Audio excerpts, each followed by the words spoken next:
백성교회 예배에 참여하신 여러분 진심으로 환영합니다. 다 같이 목도하심으로 하나님 앞에 나아가겠습니다.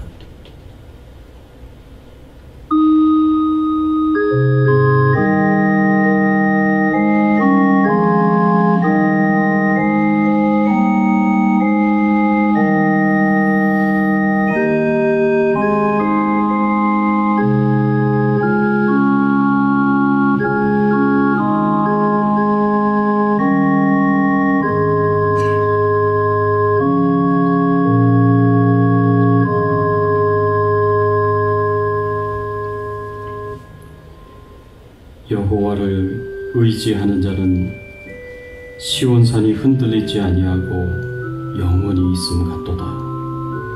산들이 예루살렘을 두름과 같이 여호와께서 그의 백성을 지금부터 영원까지 두르시리로다. 여호와여, 선한 자들과 마음이 정직한 자들에게 선대하소서. 이스라엘에게는 평강이 있을지어다. 전능하사 천지를 만드신 하나님 아버지를 내가 믿사오며 그 외아들 우리 주 예수 그리스도를 믿사오니 이는 성령으로 잉태하사 동정녀 마리아에게 나오시고 본디오 빌라도에게 고난을 받으사 십자가에 못 박혀 죽으시고 장사한 지 사흘 만에 죽은 자 가운데서 다시 살아나시며 하늘에 오르사 전능하신 하나님 우편에 앉아 계시다가 저리로서 산자와 죽은 자를 심판하러 오시리라. 성령을 믿사오며 거룩한 공예와 성도가 서로 교통하는 것과 죄를 사하여 주시는 것과 몸이 다시 사는 것과 영원히 사는 것을 믿사옵나이다. 아멘. 하나님, 지난 한 주간 저희들과 함께 해주시고 축복해 주시고 돌봐주시고 은혜 주시고 보호해 주시고 인도해 주신 그 모든 은혜를 생각하며 하나님 앞에 감사와 찬송과 영광을 돌립니다. 하나님만 저희들 예배 가운데 임재하여 주셔서 영광을 받아 주시옵시고 하늘의 신령한 은혜와 축복을 부어 주셔서 회개하는 저희들의 심령에 죄 용서함의 풍성한 은혜를 허락하여 주시옵시고 하늘의 성령의 충만하신 은혜를 저희들 심령 가운데 허락하여 주셔서 주의 뜻을, 주의 말씀을 잘 이해하고 깨달을 수 있도록 도와주시옵시고 주의 뜻대로, 말씀대로 순종하며 살아갈 수 있는 저희들 신앙 되게 하여 주시옵소서. 감사드리옵고 예수 그리스도의 이름으로 기도드리옵나이다. 아멘.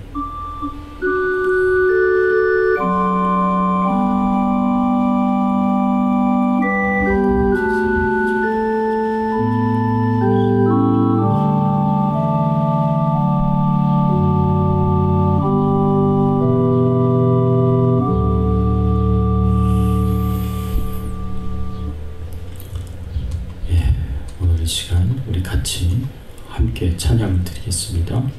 25장 면류관 벗어서 찬양 드립니다.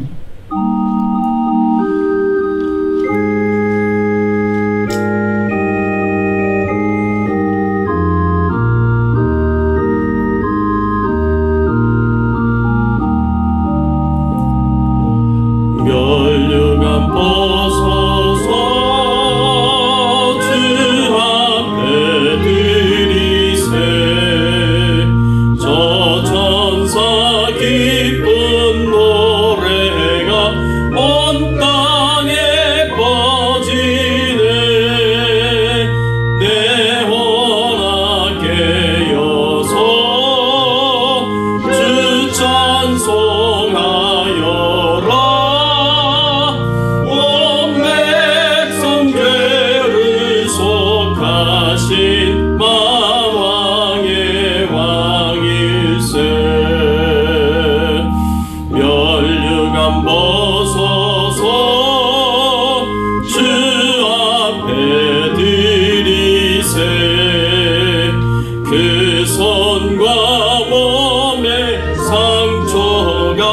영광 주 빛나네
말씀은 빌립보서 2장 5절에서 11절까지의 말씀, 영적 성장 첫 번째 겸손에 대해서 우리가 함께 은혜를 나누겠습니다.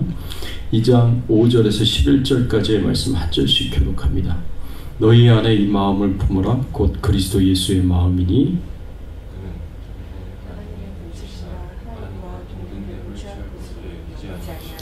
오히려 자기를 비워 종의 형체를 가지사 사람들과 같이 되셨고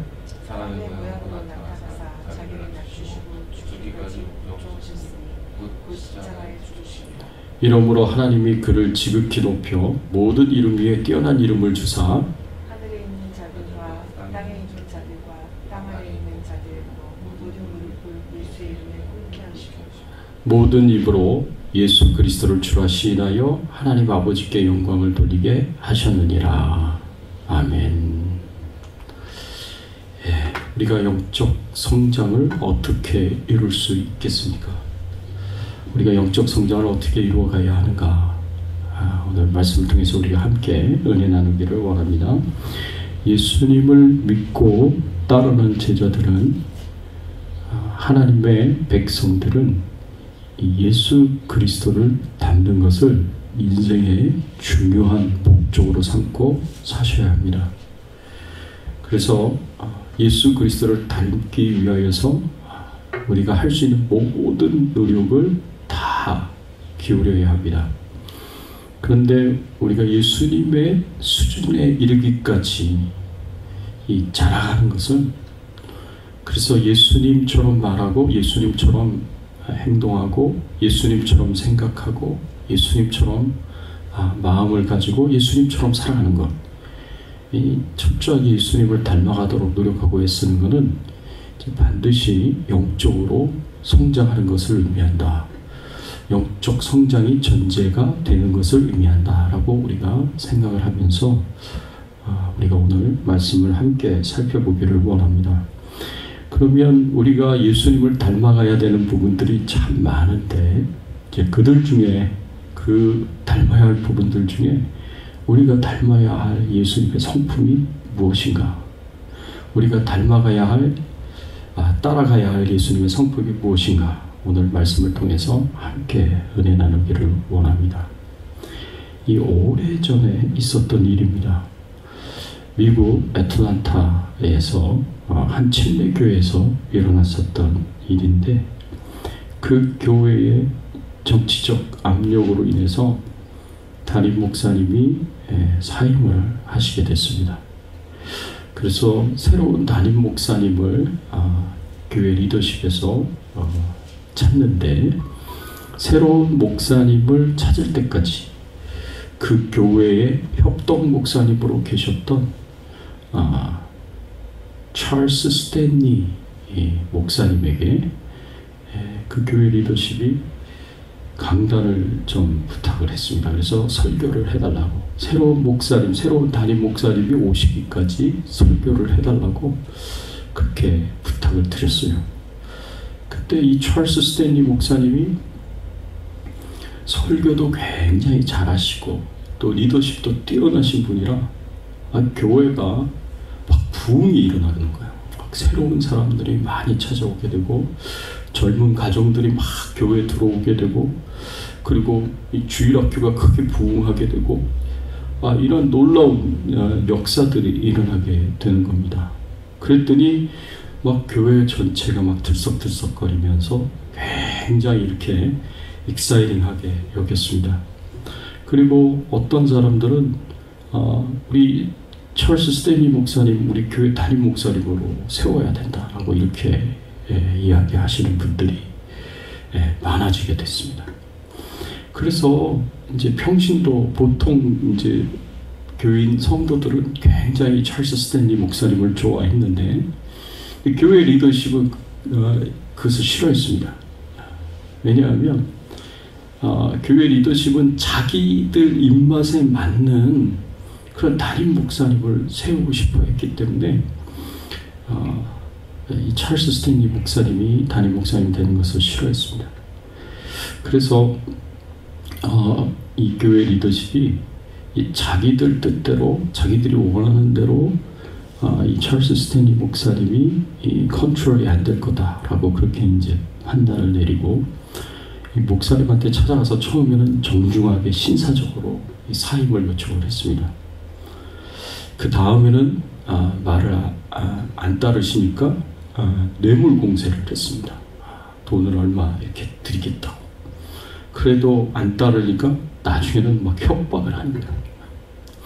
이 찰스 스탠리 목사님도 교회 리더십에서 계속 이렇게 사임 요청하고 교회 떠나라고 얘기를 하니까 마음이 괴로워지면서 하나님께 기도를 했습니다. 하나님, 어떻게 하면 좋겠습니까? 하나님의 뜻이 무엇입니까? 하나님, 제가 여기서 떠나라고 하나님께서 말씀만 하시면 바로 떠나겠습니다. 그래서 하나님 앞에 기도를 드렸는데 하나님께서요 주시는 응답은 한결같이 너 지금 있는 데 있어라, 하던 일을 계속해라 라고 그렇게 하나님께서 응답을 주시는 거예요.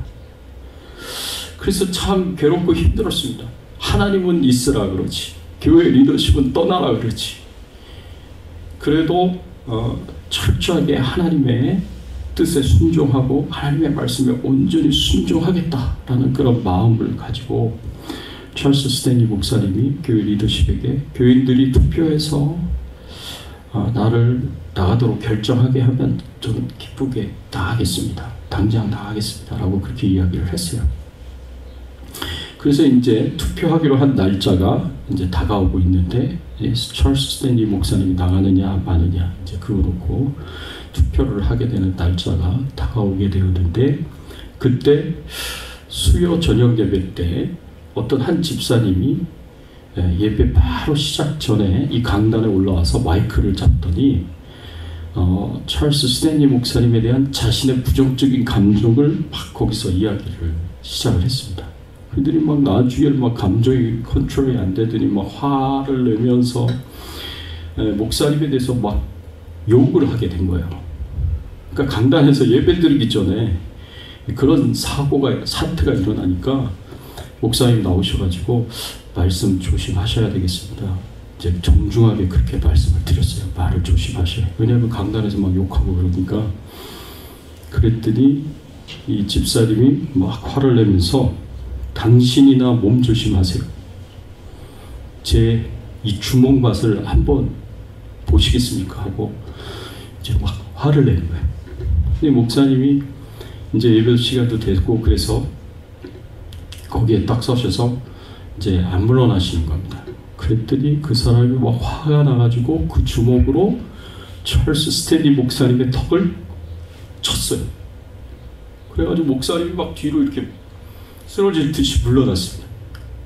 그런데도 목사님은 다시 이렇게 몸을 추스리고 서서 그 사람을 앞에 딱 섰습니다. 그 사람이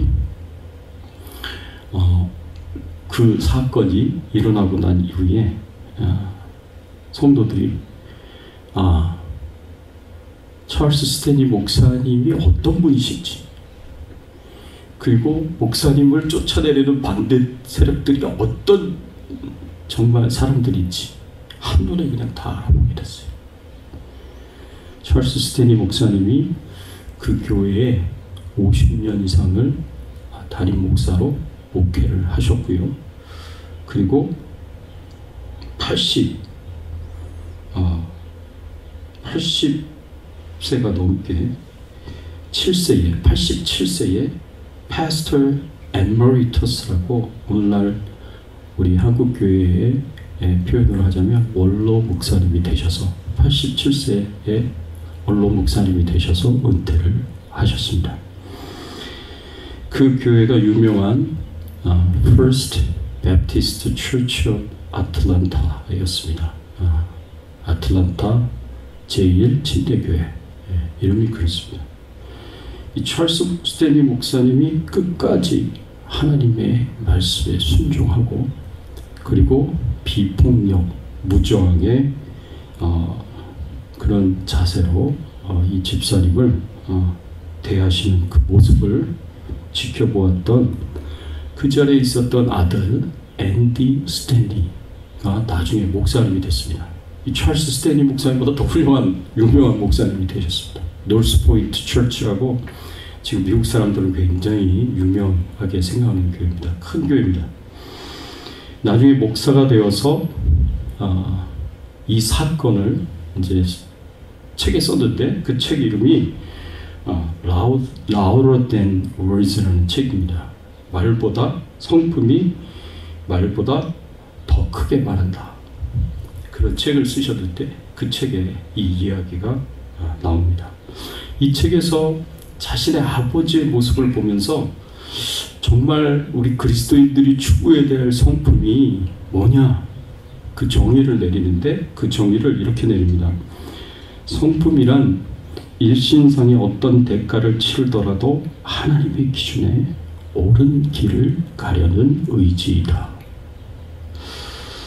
일신상의 어떤 대가를 치른다고 하더라도 하나님의 기준에 옳은 길을 가려는 의지가 성품이다 라고 그렇게 정의를 내렸습니다. 성품은 옳고 그름에 대한 절대적인 기준을 가지고 그 기준이 옳다라는 믿음을 가집니다. 그리고 어떤 대가를 치르더라도 바로 이 옳은 기준을 따라서 옳은 길을 가려는 의지가 성품입니다. 여러분, 이런 성품의 정의에 가장 잘 들어맞는 분이 계십니다. 그분이 바로 예수님이십니다. 예수님이야말로 옳고 그름에 대한 절대적인 기준, 성경 말씀을 따라서 하나님의 뜻을 따라서 어떤 대가를 치른다고 하더라도 이 하나님의 뜻에, 하나님의 말씀에 옳은 길을 가신 분이십니다. 우리는 이 말씀을 통해서 예수님의 성품이 어떤 성품이었는가, 우리가 앞으로 몇 주간 또 계속 함께 살펴보면서 특별히 오늘은 예수님의 대표적인 성품 중에 하나인 이 겸손에 대해서 함께 알고 배우면서 이 겸손한 예수 그리스도를 우리가 닮아가고 따라가기를 헌신하고 결단할 수 있는 귀한 시간이 되기를 바랍니다. 여러분, 겸손은요, 우리 자신을 철저하게 비우고 하나님을 높이는 것이다 라고 말할 수 있습니다. 겸손은 우리 자신을 철저하게 비우고 하나님만을 높이는 것입니다. 오늘 본문 6절에서부터 8절까지의 말씀에 보면은요, 사도 바울은 예수님이 얼마나 자기 자신을 철저하게 비우고 하나님만을 얼마나 지극히 높였는지 6절에서 8절 말씀에서 우리에게 가르쳐주고 있고 교훈해주고 있습니다. 우리 같이 한번 읽어볼까요? 6절에서 8절. 그는 근본 하나님의 본체시나 하나님과 동등됨을 취할 것으로 여기지 아니하시고 오히려 자기를 비워 종의 형체를 가지사 사람들과 같이 되셨고 사람의 모양으로 나타나사 자기를 낮추시고 죽기까지 복종하셨으니 곧 십자가에 죽으시리라. 여러분, 6절에 그는 근본 하나님의 본체시나 하나님과 동등됨을 취할 것을 여기지 아니하셨다라고 표현하고 있습니다. 이 말씀은 예수님이 하나님이셨고 그리고 성부 하나님과 동등한 분이셨지만 성부 하나님과 동등한 분으로 스스로 여기지 않았다. 그렇게 동등한 분으로 나타내기를 노력하지 않았다라고 그렇게 표현하고 있는 말씀입니다. 예수님은 하나님의 본체시다라고 그렇게 표현을 하고 있습니다. 본체라는 말은 헬라어로 몰베라는 말입니다. 몰베. 이 몰베라는 말은 어떤 존재의 본질을 완전히 드러내는 것을 의미합니다. 예수님은 하나님이라는 존재의 그 본질을 온전히 드러내시는 분이십니다. 그 이야기는 뭘 의미하느냐? 예수님이 하나님이시라는 겁니다. 예수님이 하나님의 아들이시고 예수님이 하나님이시라는 말씀입니다.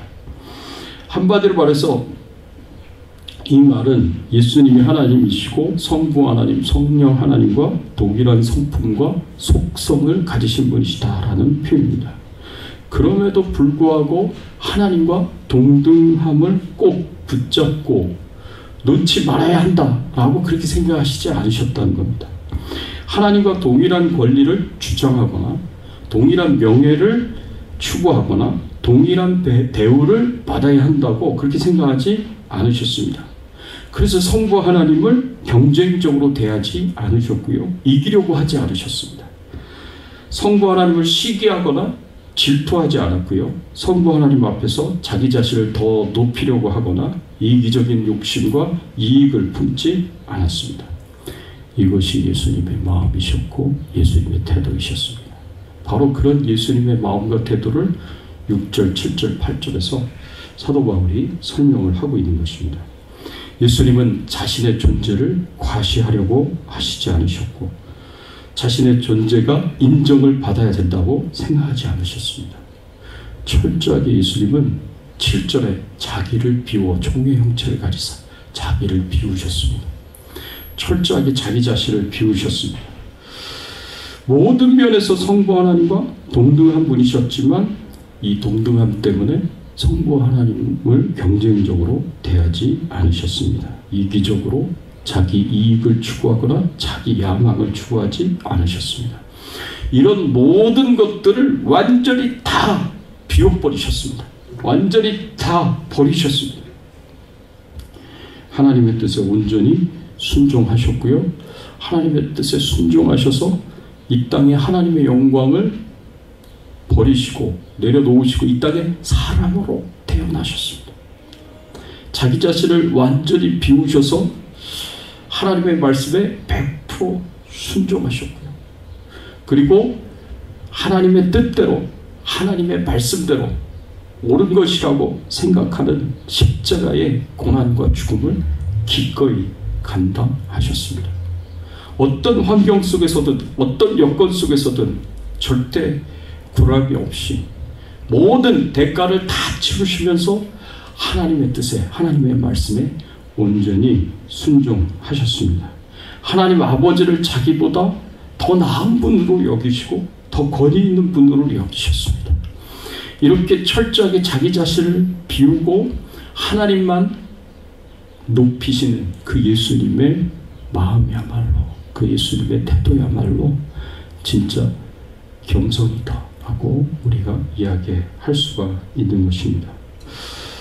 예수님의 겸손과 가장 대조적으로 성경에서 표현하는 것이 사단의 교만입니다. 우리가 사단이 얼마나 어떻게 교만한지에 대해서 성경 말씀을 통해서 우리는 알게 됩니다. 이사야서 14장 12절 15절까지의 말씀. 너 아침의 아들 계명성이여 어찌 그리 하늘에서 떨어졌으며 너 열국을 엎은 자여 어찌 그리 땅에 지켜들고 내가 내 마음에 이르기를 내가 하늘에 올라 하나님의 뭇별 위에 내 자리를 높이리라. 내가 북극 지폐의 산 위에 앉으리라. 가장 높은 구름에 올라가 지극히 높은 이와 같아지리라 하는도다. 그러나 이제 네가 스울 곧 구덩이 맨 밑에 떨어짐을 당하리로다. 이 말씀에 의하면 사단을 표현한 말씀인데 사단은 하나님이 만드신 피조물의 신분이에요. 예수님처럼 하나님과 동등하신 분이 또 존재도 아니에요. 하나님이 만드신 피조물의 신분인데 그러면서도 하나님과 경쟁적이었고요. 하나님과 같아지려고 하고요. 하나님보다 높아지려는 이런 인간적인 세속적인 야망을 가지고 하나님을 대적했습니다. 그리고 하나님이 가장 사랑하시는 하나님 만드신 피조물들 중에 으뜸이었고 정말 최고의 피조물로 여겨지는 아담과 하와를 유혹을 해서 파괴시키기 위해서 온갖 거짓말과 사기를 쳐서 불순종하게 만들었습니다. 사단은 예수님과 달리 경쟁적이었고 이기적이었고 자기 야망을 추구했습니다. 겸손에 대해서 깊은 묵상을 했던 앤드류 모레이가 겸손을 이렇게 정의를 했습니다. 어떻게 정의를 했냐면 겸손은 나는 아무것도 아니고 하나님이 전부다. I am nothing, but God is everything. 나는 아무것도 아니고 하나님이 전부다. 이 겸손의 정의에 가장 또 잘 맞는 건 예수님. 예수님이 그렇게 사셨어요. 예수님이 I'm nothing. 예수님은 자기 자신을 완전히 비우셨습니다. 그리고 God is everything. 그리고 하나님만을 존귀하게 높이셨습니다. 그 예수님의 겸손이었습니다. 그런데 사단은 정반대의 마음과 태도를 가지고 정반대로 얘기했습니다. I am everything. 내가 모든 거다. But God is nothing. 하나님은 아무것도 아니다. 그래서 하나님을 질투하고 하나님을 시기하고 하나님과 경쟁적으로 대하고 하나님처럼 되려고 하고 하나님보다 높아지려고 하는 그런 마음과 자세를 가지고 그렇게 하나님을 대적했습니다. 여러분, 이 예수님의 겸손의 성품을 닮아서 자기 삶 속에서 그대로 실천하려고 노력했었던 사람이 있습니다. 그 사람이 누구냐면 바로 사도 바울입니다. 사도 바울이 하나님의 일을 하면서 참 어려운 상황들을 많이 겪었습니다. 엄청난 상처와 고통스러운 일을 경험했습니다. 그게 뭡니까? 빌립보서 1장의 말씀에 보면 사도 바울이 복음을 전하는 것 때문에, 예수님 때문에 감옥에 갇히게 되었습니다. 바울이 갇혀진 그 감옥은 일반 죄인들이 들어가는 그런 감옥이 아니었어요. 이게 바울이 자신의 돈을 내어서 전셋집을 구해야 됐고요. 그 전셋집에서 가택연금을 당하듯이 그렇게 지내야 됐습니다. 그렇지만 이 자유롭게 움직일 수 있는 것은 아니고요. 로마 병사들에게 이제 쇠사슬을 묶여서 그렇게 있어야 됐습니다. 로마 병사들과 사도 바울 사이에 이 쇠사슬도 묶여 있어요. 그래서 뭐 이렇게 간단하게 움직일 수 있지만 뭐 집 밖으로 나갔다거나 그거는 불가능한 그런 일이었습니다. 그래서 사도행전 28장 30절 31절 맨 마지막에 보면은 이렇게 표현되어 있습니다. 바울이 온 이태를 2년을 자기 셋집에 유하여 자기에게 오는 사람을 다 영접하고 담대히 하나님 나라를 전파하며 주 예수 그리스도에 관한 것을 가르치되 그 많은 사람이 없었더라. 바울이 그렇게 감옥에 갇혀 있었지만 사도 바울이요, 자기와 쇠사슬로 묶여있던 자기를 감시하는 로마 병사들에게 복음을 전했습니다. 그리고 자기를 찾아오는 모든 사람들에게 복음을 전했습니다. 하나님 나라를 전파하고 예수 그리스도의 복음을 가르치고 전하고 그리고 선포했다고 성경은 우리에게 가르치고 있고 교훈해 주고 있습니다. 그런데 사도 바울이 자신이 이렇게 갇히고 감옥에 갇혀진 이 상황에 대해서 주변에 있는 사람들이 이걸 어떻게 받아들였을까? 바울이 이렇게 갇힌 것에 대해서 주변에 있는 사람들이 어떻게 받아들였고 사도 바울은 어떻게 받아들였을까? 빌립보서 1장 12절 13절의 말씀에 보면 형제들아 내가 당한 일이 도리어 복음 전파의 진전이 된 줄을 너희가 알기를 원하노라. 이러므로 나의 매임이 그리스도 안에서 모든 시대 시위대안과 그 밖의 모든 사람에게 나타났으니.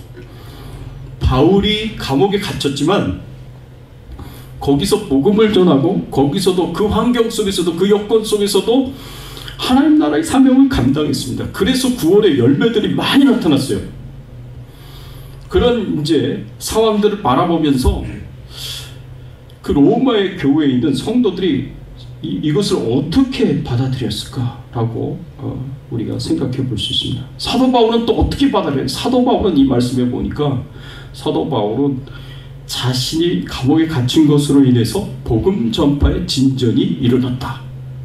그리고 나의 매임이 그리스도 안에서 모든 시위대안과 그 밖에 모든 사람에게 나타났다. 이 표현은 내가 감옥에 갇혔어도 복음을 전할 수 있었고 복음을 전한 것 때문에 온 시위대, 이 로마 병사들이 예수 믿고 구원받는 구원의 열매들이 나타났고 그리고 그 밖에 모든 사람들에게도 나를 만난 모든 사람들에게도 복음이 전파되어졌고 그들이 예수 믿고 구원받는 놀라운 역사들이 나타나게 되었다. 그것이 복음의 진정이다, 복음의 열매다라고 이야기를 하면서 성도들이 그것을 알았으면 좋겠다라는 마음으로 이 고백을 하고 있는 것을 볼 수가 있습니다. 여러분, 사도 바울에게는요, 이 사도 바울의 호감을 갖는 사람들이 있었고요, 그리고 사도 바울에 대해서 적대적인 사람들이 있었습니다. 물론 이방인들 중에, 헬라 사람들 중에, 믿지 않는 불신자들 중에 사도 바울에 대해서 막 대적하는 사람들이 있었지만, 사실은 교회 안에서도 마찬가지였어요. 바울에 대해서 호감을 갖는 분들, 바울을 지지하는 분들, 바울을 싫어하고 바울을 대적하는 사람들이 항상 있었습니다. 여러분, 바울에게 호감이 있는 사람들은요, 사도 바울이 감옥에 갇힌 것을 놓고 처음에는 뭐 모든 사람이 다 그렇게 생각했을 거예요. 야, 어떻게 저렇게 훌륭한 하나님의 사자가, 사도가 어떻게 감옥에 갇히는, 죄인들이라고 하는 감옥에 갇히는 저런 비참하고 불행한 일을 당했을까? 사람들이 사도 바울에 대해서 이렇게 인정 안 하고 신뢰 안 하고 오히려 사도 바울에 대해서 비판하고 비난하는 그런 일들이 있었을 겁니다. 근데 사도 바울이 감옥에 갇혔는데 거기서 성령의 역사들이 나타난 거예요. 성령의 역사들이 뭐예요? 복음이 전파되었을 때 구원받는 구원의 열매들이 나타나는 게 성령의 역사잖아요. 이런 성령의 역사들이 나타났다는 것은 무엇을 의미하느냐? 사도 바울과 하나님이 함께 하신다는 겁니다. 그리고 바울을 통해서 하나님께서 하나님의 일을 심지어는 감옥에서도 하고 계시다는 것을 나타내는 거예요. 이런 모습을 보면서 로마 교회 성도들이 이 도전을 받는 거예요. 야, 감옥에 있는 사람도 저렇게 복음 전하고 감옥에 있는 사람도 저렇게 구원의 열매를 맺고 있는데, 저렇게 열심히 복음을 전하면서 구원의 열매를 맺고 있는데 나는 뭐냐? 나는 감옥에 있는 게 아니라 감옥 밖에 자유롭게 있으면서도 나는 이렇게 살면 안 되겠다. 나도 사도 바울처럼 열심히 복음 전해서 하나님 나라 사명을 감당해야겠다 라고 사도 바울의 그 모습을 통해서 도전을 받고 더 열심히 복음을 전하는 사람들이 생겨나게 되었습니다. 또 어떤 사람들이 있었냐면 사도 바울을 시기하고 질투하고 미워하고 그리고 대적하는 사람들이 있었습니다. 뭐 그 중에는 이제 예루살렘에서 온 순회 전도자들, 유대주의자들, 예수 믿는 것으로만 구원받지 못한다, 할례도 받아야 되고 율법도 지켜야 되고 절기도 지켜야 된다라고 주장했었던 바울이 전한 이신층의 복음, 오직 믿음으로만 구원받는다는 이 복음을 반대하는 반대자들이 있었습니다. 이단의 교리를 전하는 그런 거짓 교사들도 있었습니다. 이 사람들은 한결같이 사도 바울의 복음과 사도권을 공격을 했어요. 그래서 사도 바울이 자신의 복음과 사도권에 대해서 변호하는 노력들을 서신서에서 우리가 종종 보게 되는데, 이 바울의 대적자들은요, 항상 그 마음 가운데 사도 바울에 대한 시기와 질투가 있었습니다. 그 사도 바울에 대한 경쟁심과 미움이 있었습니다. 그러니까 계속 신학적으로 논쟁을 하려고 하고 다투려고 합니다. 바울의 대적자들의 입장에서 봤을 때 사도 바울이 로마 감옥에 갇혔다라는 것은요, 바울을 비난하고 비판할 수 있는 절호의 기회예요. 그 사람들이 어떻게 말을 했겠습니까? 아니, 교회에서 하나님의 일을 열심히 했는데 어떻게 저런 어려움을 겪을까? 하나님의 일을 하면서 저런 어려움을 겪는 거 보니까 겉으로만 번지를 했지 속은 무슨 문제가 있는 거 아니야? 하나님의 일을 열심히 하면서 저런 어려움을 겪는 것을 보니까 무슨 큰 죄를 짓고 하나님으로부터 벌 받은 거 아니야? 뭐 계속해서 사도 바울에 대해서 비난하고 비판을 합니다. 도대체 얼마나 큰 죄를 숨겨진 죄가 있기에 하나님 앞에 저렇게 심판받고 벌 받을까? 사람들이 이제 그렇게 비난하고 사도 바울을 욕을 하는 거죠. 악의적으로 질투하고 분노합니다. 하나님으로부터 버림받지 않았다라는 주장에 대해서 쓴마음으로 동의하지 않습니다. 끝까지 바울과 경쟁적으로 대하려고 하고 비난하고 비판하려고 합니다. 이런 사람들의 비난과 비판을 당하면서 사도 바울이 어떤 마음을 가졌을까? 바울의 입장에서 좀 어처구니 없는 상황일 수도 있습니다. 자신이 무슨 잘못을 했길래 내가 이런 미움을 받고 있는 것인가? 왜 이런 저기가 가득한 분노와 시기 질투를 내가 받아야 될 이유가 무엇인가? 내가 저 사람들에게 잘못한 게 없는데, 내가 저 사람들에게 악하게 대한 것이 없는데 왜 사람들은 나에게 악을 행할까? 이런 생각 안 하겠습니까? 여러분, 사도 바울은요 그런 일들을 수도 없이 겪었어요. 수도 없이 겪었어요. 바울이 당하는 고난, 바울이 당하는 핍박은요 정말 예수 믿지 않는 불신자들에게 받는 핍박과 고난도 있었지만, 교회 안에서 함께 하나님을 믿고 예수님을 믿는다는 사람들로부터도 엄청난 핍박과 고난을 당했습니다. 이런 상황에서 사도 바울이 참 시험에 들지 않을 수 있었는가? 어떻게 불평과 원망이 생기지 않았을까? 반항심이, 하나님께 대한 반항심이 사도 바울도 생기지 않았을까? 우리가 그렇게 생각할 수 있습니다. 그렇지만 사도 바울이 빌립보서 1장 18절에 뭐라고 표현했냐면, 그러면 무엇이냐? 거칠애로 하나 참으로 하나 무슨 방도로이든지 전파되는 것은 그리스도니 이로써 나는 기뻐하고 기뻐하리라. 내가 감옥에 들어간 것 때문에, 내가 감옥이라는 정말 힘들고 어려운 환경과 여건 속에서 내가 저 복음을 전했고, 복음을 전한 것 때문에 구원의 열매들이 나타난 그런 모습을 보고 사람들이 도전을 받아서 나도 바울처럼 열심히 복음을 전해야겠다, 이 바울에 대한 호의적인 마음을 가지고 바울처럼 그렇게 바울을 닮아서 복음을 전하고 구원의 열매를 거둬야겠다 하고 열심히 복음을 전하는 사람들이 생긴 것이나, 아니면 바울을 싫어하고 미워하고 바울과 경쟁적으로 대하면서 바울을 이기려고, 그래서 바울이 하나님으로부터 버림받았다는 것을 증명하려고 시기와 질투와 미움과 증오가 동기가 되어서 더 열심히 복음을 전하는 사람들이 생겼든지, 도전을 받아서 좋은 마음으로 복음을 전하든지, 아니면 시기와 질투와 악의의 마음으로 싫어하는 마음으로 복음을 전하든지, 어떤 동기가 되었든 예수 그리스도가 전파되는 것이니까, 나를 싫어하고 미워하고 증오하고 나를 비난하고 나를 비판하고 모욕하고 수치를 주는 그런 사람들의 악한 행동이 있다고 하더라도 나는 기뻐하고 기뻐하리라. 나는 기뻐하고 기뻐하리라. 사도 바울이 자기는 욕을 먹어도 괜찮다는 거예요. 자기는 비난을 당해도 괜찮다는 거예요. 그게 억울한 비난이고 억울하게 받는 욕이라고 하더라도, 그게 견딜 수 없는 고난, 고통이고 어려움이라고 하더라도 나는 괜찮다는 거예요. 완전히 자기 자신을 비웁니다, 사도 바울도. 그리고 오로지 예수 그리스도만 전파가 되면, 예수 그리스도만 전해지고 드러나게 된다면 나는 그것을 만족하고 나는 기뻐하고 나는 기뻐한다. 사도 바울이 이런 고백을 하고 있습니다. 철저하게 사도 바울이 자신을 비우고 예수 그리스도만 드러냅니다. 이것이 사도 바울의 겸손이었고 사도 바울의 낮아짐이었습니다. 그래서 이런 고백을 할 수 있었어요. 사도 바울의 빌립보서 1장 20절 21절 말씀을 보면, 살든지 죽든지 내 몸에서 그리스도가 존귀하게 되게 하려 하나니 이는 내게 사는 것이 그리스도니 죽는 것도 유익함이라.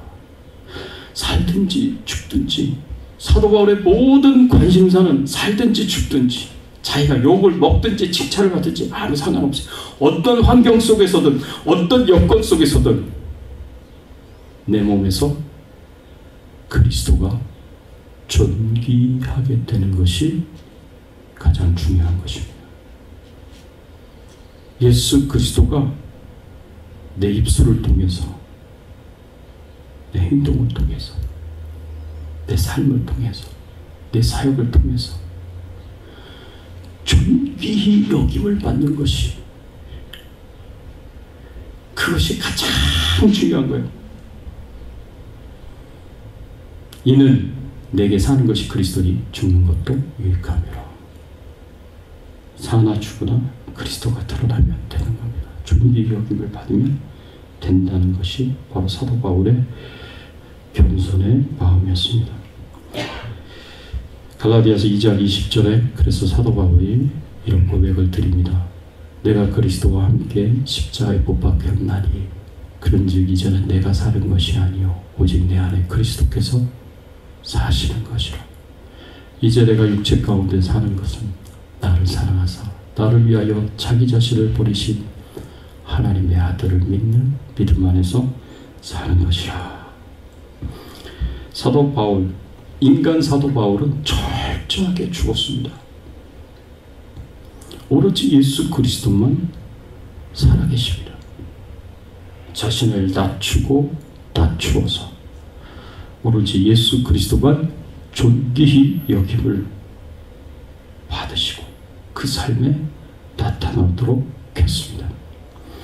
바울에게서 자기 자신을 비우고 십자가에 죽기까지 복종하셨던 예수님의 겸손이 보입니다. 그리고 세례 요한이 예수님에 대해서 그는 흥하여야 하겠고 나는 쇠하여야 하리라. 세례 요한의 모습도 보입니다. 사랑하는 성도 여러분, 우리가 어떤 상황 속에 있다고 하더라도 정말 가장 중요하게 생각하고 여겨야 할 것이 무엇이겠습니까? 내 자존심이 중요하지 않습니다.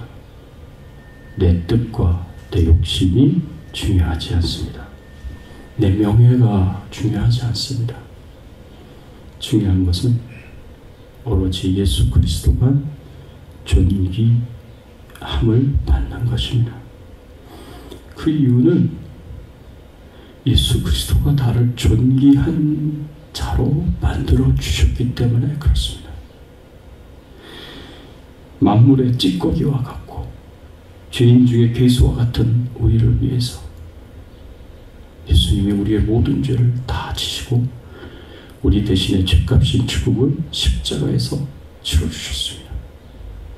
예수님이 철저하게 자기 자신을 비우고 예수님이 옳다라고 생각했던 하나님의 말씀, 하나님의 뜻대로 흔들림 없이 어떤 환경 속에서도 그 하나님의 뜻을 이루고 성취하고자 순종하였던 그 예수 그리스도의 겸손이 십자가를 지신 대속의 죽음이 하나님의 뜻을 이루는, 하나님을 영화롭게 하는 그런 삶이었고, 그리고 그 예수 그리스도의 십자가의 대속의 죽음 때문에 은혜 받고 혜택 받던 사람들이 다 우리예요. 다 우리예요. 그래서 우리를 하나님의 존귀한 자녀로 만들어 주셨습니다.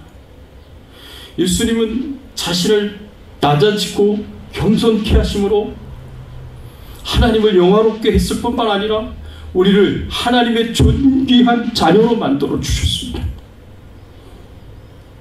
예수님은 자기 자신을 낮춰서 겸손하게 해서 하나님 아버지를 존귀하게 드러내셨을 뿐만 아니라 우리를 존귀한 자가 되도록 만들어 주셨습니다.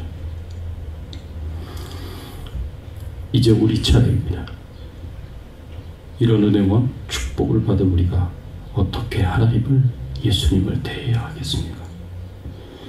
어떤 상황에서도, 그것이 고난과 핍박의 상황일지라도, 교회 밖이든 아니든 어떤 사람에게 주어진 고통일지라도 철저하게 자기 자신을 비워서 오로지 예수 그리스도만 존귀하게 드러내고 나타내시는 저와 여러분들이 되시기를 예수 그리스도 이름으로 축원합니다. 같이 기도하겠습니다. 오늘 말씀 생각하시면서 함께 기도하겠습니다. 우리 자신을 철저하게 비워서 예수 그리스도를 존귀한 분으로 드러내고 나타낼 수 있는 겸손한 삶을 우리가 살게 해주시옵소서. 어떤 대가를 치르더라도 하나님의 기준에 옳은 길을 가려는 의지를 가지고 살아가게 해주시옵소서. 여러분 자신을 축복하시면서 같이 한번 통성으로 기도하겠습니다. 하나님 아버지 감사합니다. 오늘 말씀을 통하여서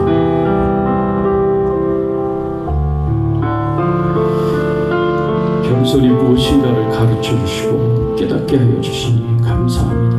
그렇습니다.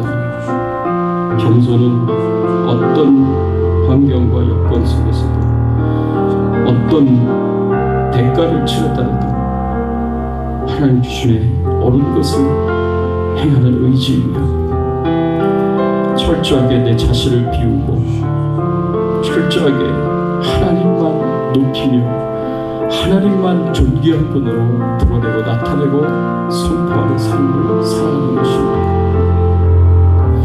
예수님은 자신을 낮춰서 하나님을 영화롭게 하셨습니다.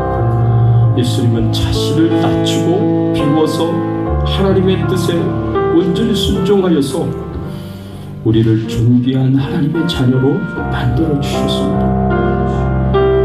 이 모든 것이 하나님의 은혜요 하나님의 축복입니다. 감사합니다. 이제는 우리가 그렇게 살게 해주시옵소서. 내가 그렇게 살게 해주시옵소서. 내 자신을 비워서 예수 그리스도를 존귀한 분으로 영광을 돌리게 하시고 영화롭게 하는 삶을 살게 해주세요. 그렇게 살아갈 수 있는 우리의 삶이 되게 하여 주시옵소서. 감사드립니다. 감사드립니다. 하나님 감사합니다. 오늘 말씀을 통하여서 예수님의 성품 중에 겸손의 성품을 말씀을 통해서 돌아보며 우리로 하여금 우리 자신을 철저하게 비우고 하나님 한 분만을 높이며 하나님 한 분만을 존귀한 분으로 드러내고 나타낼 수 있는 우리의 의지요, 우리의 태도요, 우리의 삶이 되어야 함을 알게 하시고 깨닫게 하시니 감사를 드립니다. 예수님처럼 살게 하여 주시고 사도 바울처럼 살게 하여 주시고 세례 요한처럼 그는 흥하여야 하겠고 나는 쇠하여야 하리라. 이 고백으로 이 고백의 실천으로 살아갈 수 있는 저희들의 신앙의 삶이 되게 하여 주시옵소서. 그래서 저희들이 영적으로 성장하고 예수님을 닮아갈 수 있도록 은혜 베풀어 주시기를 간절히 소원하며 예수 그리스도의 이름으로 기도드리옵나이다. 아멘. 우리 앞뒤에 좌우에 계신 분들과 함께 인사를 나누겠습니다. 반갑습니다. 잘 오셨습니다. 오늘 썸머타임이 시작이 되는 날이라 그래서 다들 이제 1시간 일찍 예배를 드리게 된 거예요. 그렇게 이해를 해주셨으면 좋겠고요. 금요일 저녁 7시 30분 줌으로 금요 성경 공부가 있습니다. 그리고 오늘 2부 예배 후에 성경 공부 잠깐 동안 하겠습니다. 또 2부 예배 후에 남자 제자훈련 오리엔테이션이 있습니다. 여러분 기억하시고 제자훈련에 많이 참여해 주시고 또 참석해 주시기를 부탁을 드립니다. 우리 같이 찬양 드리겠습니다. 216장 찬양 드립니다.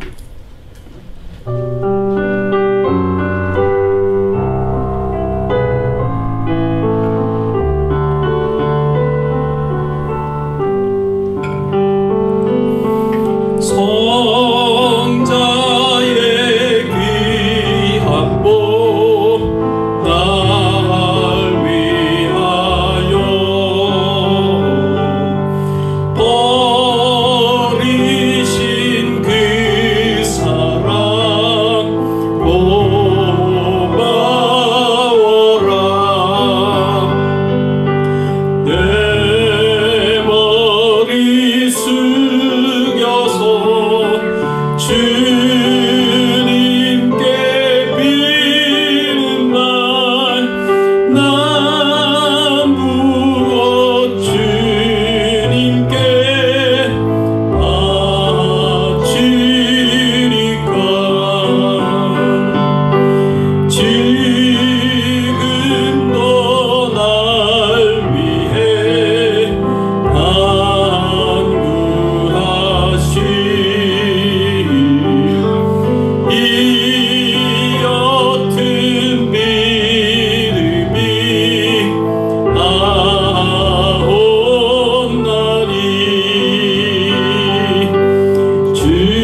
하나님 감사합니다.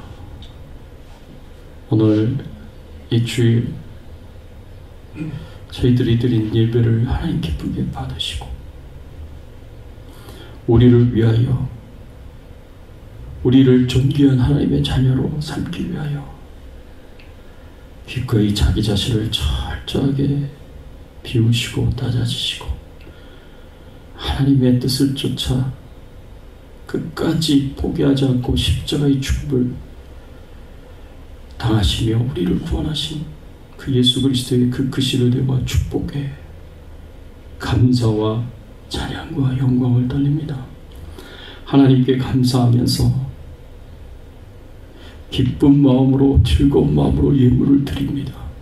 감사의 마음을 표현합니다.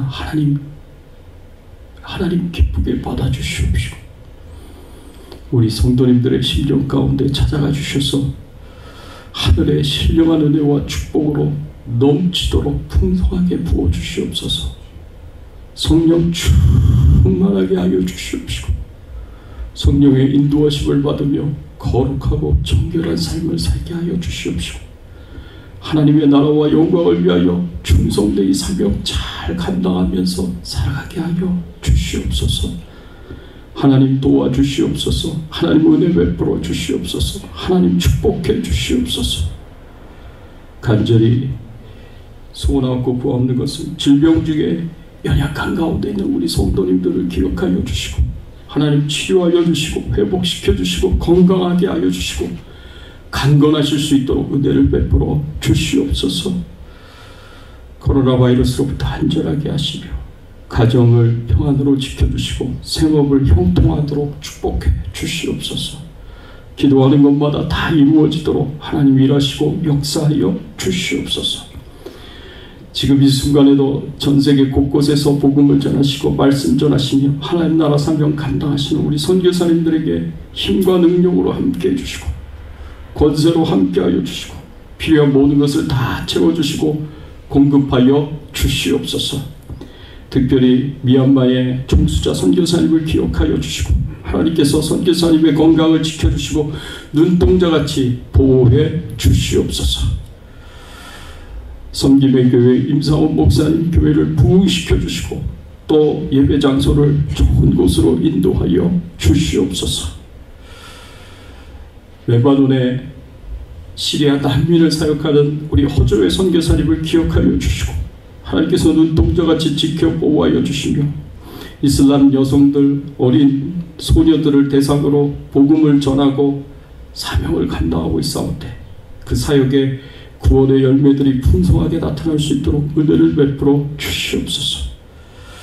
또 태국 북부의 이노웅 이은하 선교사님을 기억하여 주시옵시고 하나님 고아원 사역과 학교 사역 하나님 또 복음을 전하는 귀한 사역 교회를 건축하고 세우는 그 사역에 하나님께서 은혜 주시고 축복해 주셔서 좋은 열매와 결실들이 나타나도록 역사하여 주시옵소서. 감사하고 모든 영광과 존귀와 찬송을 하나님 앞에 돌려오며 예수 그리스도의 이름으로 간절히 기도드리옵나이다. 지금은 우리 주 예수 그리스도의 은혜와 하나님 아버지의 극진하신 사랑과 성령님의 감화감동 역사 충만하신 은총이 자기 자신을 철저하게 비우시며 오로지 하나님 한 분만을 높이시고 존귀하게 하시고 영화롭게 하셨다. 예수님의 겸손을 나의 겸손으로 삼고 살기를 소원하는 모든 주의 백성들 머리 위에 그 가정과 자녀들과 생업과 기도 제목들 위에 주 백성 교회 위에 선교사님들 위에 이제부터 영원토록 함께 계실지어다.